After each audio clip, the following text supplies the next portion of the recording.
नमस्कार दोस्तों, स्वागत है आपका स्टडी फॉर सिविल सर्विसेज में।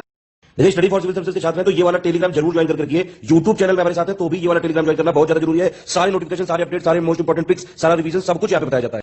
नमस्कार, मैं ओम द्विवेदी और स्वागत है आपका स्टडी फॉर सिविल सर्विसेज में, जिसमें एसटीक्यू सीरीज के अंदर हम एक ऐसे डिस्कस करेंगे। और शुरू करने से पहले मैं आपको बता दूं कि स्टडी फॉर सिविल सर्विसेज के कई फ्री और पेड कोर्सेज यूट्यूब और टेलीग्राम पर मौजूद हैं, जिन्हें आप इस लिंक के थ्रू और इन दो नंबर्स पे कॉल करके ज्वाइन कर सकते हैं। और जो हमारा एस्से का टॉपिक है वो है अक्षय ऊर्जा का महत्व, importance of renewable source of energy. देखिए, सृष्टि की गतिशीलता बनाए रखने के लिए ऊर्जा अत्यंत आवश्यक है। ऐसा माना जाता है कि बिग बैंग के समय विमुक्त ऊर्जा ही समस्त ब्रह्मांड को चलायमान बनाए हुए है ना। इस तरह से इंट्रोडक्टरी लाइन से हम स्टार्ट करेंगे। और दो टॉपिक्स हम पहले डिस्कस कर चुके हैं, जिसमें हमने बताया आपको कि किसी कोटेशन से भी आप स्टार्ट कर सकते हैं, डेफिनेशन से भी आप स्टार्ट कर सकते हैं, ठीक है। और एक टोन है जो फिलोसॉफिकल टोन रखेंगे ऐसे में क्या थोड़ा विस्तार करके बताते हैं। और जो क्वेश्चन होता है उसमें टू द पॉइंट, जितना क्वेश्चन है उतना ही लिखते हैं। बस यही एक ऐसे में और क्वेश्चन में डिफरेंस होगा। इसके अलावा आपको जो तरीका है हमारे इसको ऐसे अरेंज करने का, वो ये होगा कि आप ब्रेन स्टॉर्मिंग करें पहले इस टॉपिक को लेकर के। जितने भी पहलू आपको पता है वो सब एक सादा पन्ने पर, ब्लैंक पेज पर आप लिख लें, है ना। हैप्पीजर्ड मैनर में जिस वे में आपको याद आते जा रहे हैं उसे आप लिखते जाइए, ठीक है। बाद में उनको अरेंज करिए और फिर सीक्वेंशली हम इस ऐसे में चलेंगे इसमें, है ना, उसी हिसाब से। तो आगे बढ़ते हैं। ऊर्जा का ना तो निर्माण हो सकता है, energy can neither be created nor be destroyed, it can be transferred from one form to another form, है ना, नियम है। और इसके एग्जाम्पल लीजिए कि जैसे स्थितिज ऊर्जा को गतिज ऊर्जा में या विद्युत ऊर्जा को ऊष्मा ऊर्जा में कन्वर्ट करा जा सकता है ना। ऊर्जा की उपलब्धता और उपयोगिता के आधार पर इसको कई प्रकार से वर्गीकृत किया है, जैसे कि conventional and non conventional source of energy, है ना, रिन्यूएबल और non renewable source of energy, इस तरह से इसको डिवाइड किया है। इसके बारे में देखिए। परंपरागत ऊर्जा का मतलब क्या है कि वैसी ऊर्जा जिसका उपयोग हम प्राचीन काल से करते आ रहे हैं, ये हो गई आपकी कन्वेंशनल सोर्स ऑफ एनर्जी, ठीक है। एग्जाम्पल लिख दीजिए, कोयला, लकड़ी, चारकोल, खनिज। और उसके बाद में हम लोगों ने नाभिकीय ऊर्जा का भी उपयोग शुरू कर दिया है, जो कि गैर परंपरागत ऊर्जा का स्रोत होते हुए भी अक्षय ऊर्जा का स्रोत नहीं है ना। तो क्यों है ऐसा? क्योंकि परंपरागत ऊर्जा की उपलब्धता है जो वो सीमित है, तथा इसमें निर्माण की जो प्रक्रिया है वो भी अत्यंत धीमी है, जो कि वर्तमान समय में हमारी बढ़ती आबादी की ऊर्जा जरूरतों को पूरा कर पाने में सक्षम नहीं है, ठीक है। तो इन फॉर्म्स को सारे को डिफाइन करेंगे, कन्वेंशनल, नॉन कन्वेंशनल, है ना, और क्या इसमें नाभिकीय ऊर्जा वाला पार्ट भी ऐड किया, ठीक है। इस तरह से हम आगे बढ़ेंगे।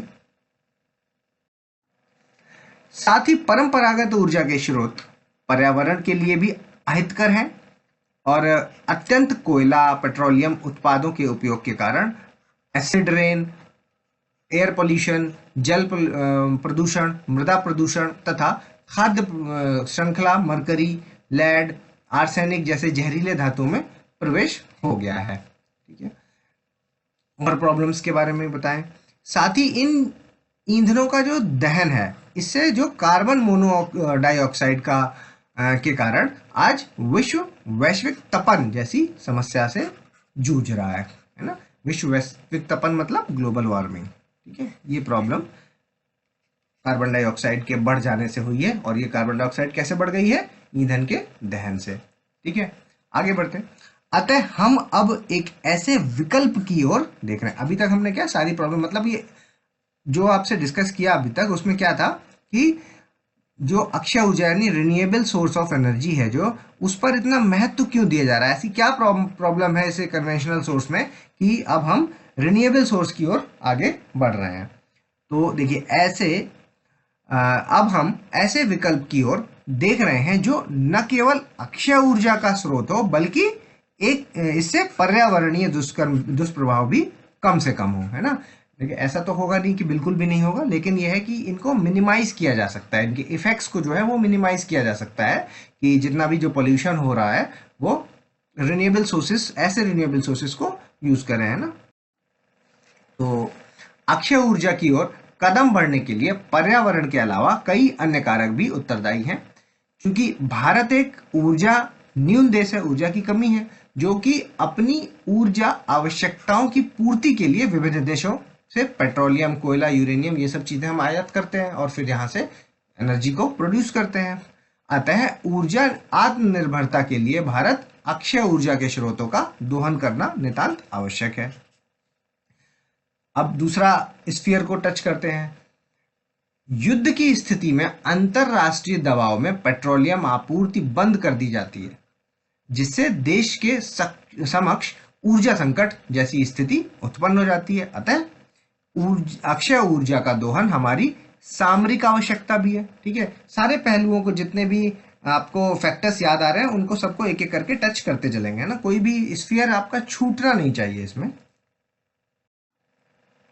यदि हम अक्षय ऊर्जा के उत्पादन में वृद्धि करते हैं तो यह आयातित पेट्रोलियम पर हमारी निर्भरता कम करेगा। जो भी इंपोर्ट करा रहे हैं हम पेट्रोलियम को, उस पर हमारी निर्भरता को कम हो जाएगी, जिससे क्या होगा कि बहुमूल्य विदेशी मुद्रा, ये लीजिए, है ना, यहाँ पर क्या है कि रेवेन्यू जनरेशन वाला पार्ट भी आ गया। बहुमूल्य विदेशी मुद्रा की बचत होगी, जिसका उपयोग दूसरी जगह पे किया जा सकता है ना। यह न केवल अंतरराष्ट्रीय पटल पर हमारी निर्णय लेने की क्षमता को मजबूत करेगा, बल्कि बहुपक्षीय मंचों पर भी हमारी साख मजबूत होगी, है ना।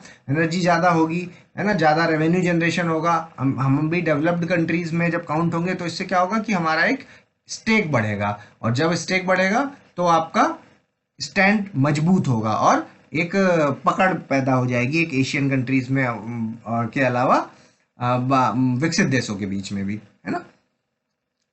नवीन तथा नवीनीकरण ऊर्जा मंत्रालय ने नए भारत के निर्माण के लिए प्रधानमंत्री मोदी जी के एक स्वच्छ ऊर्जा वाले भविष्य के स्वप्न को साकार करने के लिए संदर्भ में कई महत्वपूर्ण कदम उठाए हैं। तो ये जो है अक्षय ऊर्जा के लिए, रिन्यूएबल सोर्स ऑफ एनर्जी के लिए अभी जो हमारी करंट गवर्नमेंट है, इसने कई सारे महत्वपूर्ण कदम उठाए हैं, जिनके बारे में हम चर्चा करेंगे। अब कुछ चर्चा कर लेते हैं भारत सरकार के जो स्टेप्स हैं उसके बारे में। तो देखिए, इस क्रम में भारत सरकार ने विश्व का सबसे बड़ा नवीकरणीय क्षमता विस्तार कार्यक्रम आरंभ किया। भारत की घनी आबादी और उच्च सौर ऊर्जा को भारत के लिए एक आदर्श ऊर्जा स्रोत बनाता है, किंतु, है ना, सौर ऊर्जा निरंतर, मतलब सोलर एनर्जी है जो, वो निरंतर खर्चीली है और इस पर भारी निवेश की जरूरत है ना। तो सोलर एनर्जी जो अभी रिसेंटली क्या है, सोलर एनर्जी अलायंस भी वो एक बनाया हुआ है ना, जिसमें कि सारे ट्रॉपिक्स के कंट्रीज हैं, जिसका हेडक्वार्टर है कहाँ, गुरुग्राम में। ठीक है, तो इस तरह के कुछ स्टेप्स भी लिए गए हैं। तो आगे देखिए, भारत सरकार ने 175 गीगावाट सौर ऊर्जा के उत्पादन का लक्ष्य रखा है। इसके लिए सौर पार्कों की स्थापना की जा रही है।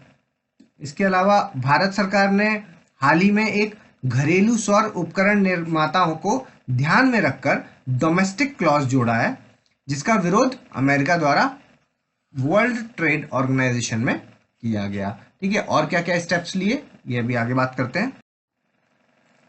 भारत ने सौर ऊर्जा में नेतृत्व करते हुए अंतरराष्ट्रीय सौर संघ की स्थापना की, है ना, ये वही है, इंटरनेशनल सोलर अलायंस की स्थापना की, और जिसमें ट्रॉपिक ऑफ कैंसर से ट्रॉपिक ऑफ कैप्रिकॉन के बीच के जितने भी कंट्रीज हैं वो सब शामिल होंगे, है ना। उसके अलावा राजस्थान, गुजरात, महाराष्ट्र, आंध्र प्रदेश, तमिलनाडु के में पवन चक्की प्लांट स्थापित करने की पहल आरंभ की जानी है, और जिसके लिए नीतिगत दिशा निर्देश विद्यमान है। हम मतलब इसमें क्या कर रहे हैं, अक्षय ऊर्जा के जितने भी सोर्सेस हैं, ठीक है, अब उन सब के बारे में बात करेंगे। ठीक है, पवन ऊर्जा के बारे में जैसे अभी हम कर रहे हैं, इसके बाद और भी टाइप्स की जो ऊर्जा है उनके बारे में। पवन ऊर्जा को एक अति विकसित, कम लागत वाला और प्रमाणित अक्षय ऊर्जा प्रौद्योगिकी के रूप में मान्यता प्राप्त है। तटवर्ती पवन ऊर्जा प्रौद्योगिकी व्यापक स्तर पर भारत में निरंतर वृद्धि के साथ क्रियान्वित हो रही है और इसके दोहन का अपार संभावना है ना। तो जो देखिए विंड एनर्जी, पहले तो ये कहाँ से प्रोड्यूस हो सकती है, वहीं हो सकती है जहाँ पर तेज हवा चलती हो। तो ऊंचाई जरूरी है ना।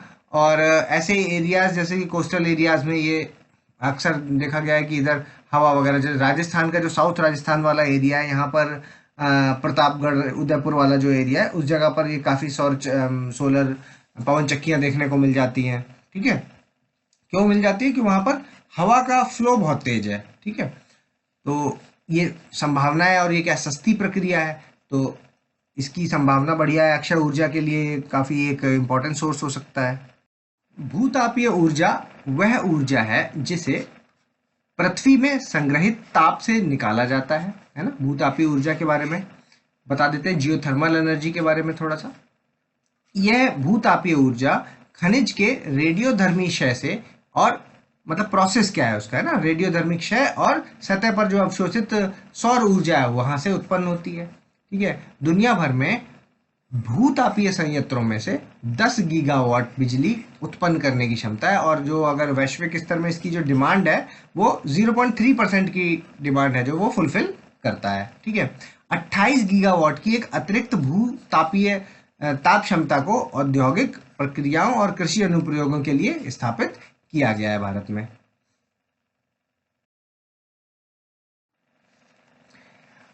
ज्वार भाटा, समुद्र से आने वाली ज्वार भाटा की ऊर्जा को उपर्युक्त टरबाइन लगा करके विद्युत शक्ति में बदल दिया जाता है।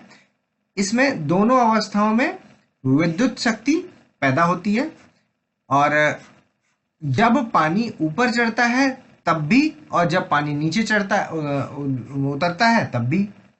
इससे ही ज्वारीय शक्ति कहते हैं, टाइडल पावर। ठीक है, और यह अक्षय ऊर्जा का एक स्रोत है ना। तो इस टाइप की एनर्जी के बारे में भी बता दिया।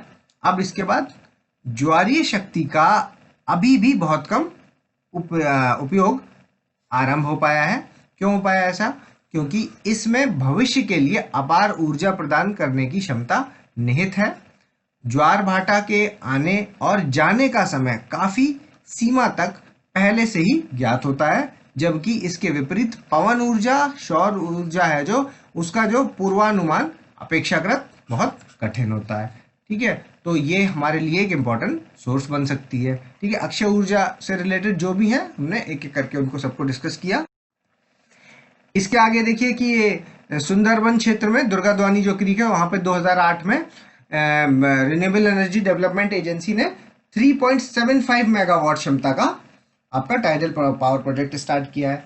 ठीक है, इसके अलावा और क्या, ये आप वर्तमान की जो रिन्यूएबल एनर्जी सोर्सेस की जो कंडीशन है वो आप बता दीजिए यहाँ पर, कि ग्रिड कनेक्टेड जो रिन्यूएबल एनर्जी सोर्स है इसके तहत पहले 3.5 सालों के दौरान ये एक तो 27, मतलब कुछ डेटा लिख दीजिए, 27.07 गीगावाट रिन्यूएबल एनर्जी की क्षमता संवर्धन किया गया। इससे क्या, सौर, जिसमें सौर ऊर्जा कितना था 12.5 के आसपास, पवन ऊर्जा 11.70, और अपन बिजली से 0.59 गीगावाट तथा जैव ऊर्जा से 0.79 गीगावाट नवीकरणीय ऊर्जा को शामिल किया गया। ठीक है, तो इस तरह का कुछ डेटा की जो भी रिन्यूएबल एनर्जी से रिलेटेड डेटा है वो एक जगह पर एक पैराग्राफ में लिख दीजिए। अब देखिए कंक्लूडिंग पैराग्राफ से है ना, कंक्लूडिंग पैराग्राफ में क्या लिखेंगे कि ऊर्जा जितना आवश्यक है उतना ही आवश्यक उसका विवेकपूर्ण उपयोग है। और महात्मा गांधी की लाइंस को कोट करते हुए लिखेंगे कि महात्मा गांधी ने कहा था कि प्रकृति सभी की आवश्यकताओं की तो पूर्ति करता है लेकिन लालच की नहीं करता, है ना। और परंपरागत ऊर्जा स्रोत की तरफ से अक्षय ऊर्जा की तरफ जाना एक लाभदायक कदम होगा, लेकिन हमें यह ध्यान रखना होगा कि ये प्रेजेंट नीड्स को ही सिर्फ फुलफिल नहीं, ये फ्यूचरिस्टिक हो थोड़ा, है ना। सरकार कई सारे कदम इसके लिए उठा रही है तो इसमें बढ़ चढ़ करके हिस्सा लेना चाहिए। ठीक है, इस तरह से इसका आप कंक्लूजन करेंगे और इसको एंड करेंगे इन लाइंस पर। इसके अलावा इस ऐसे को आप अपने से दोबारा से एक बार लिखिए।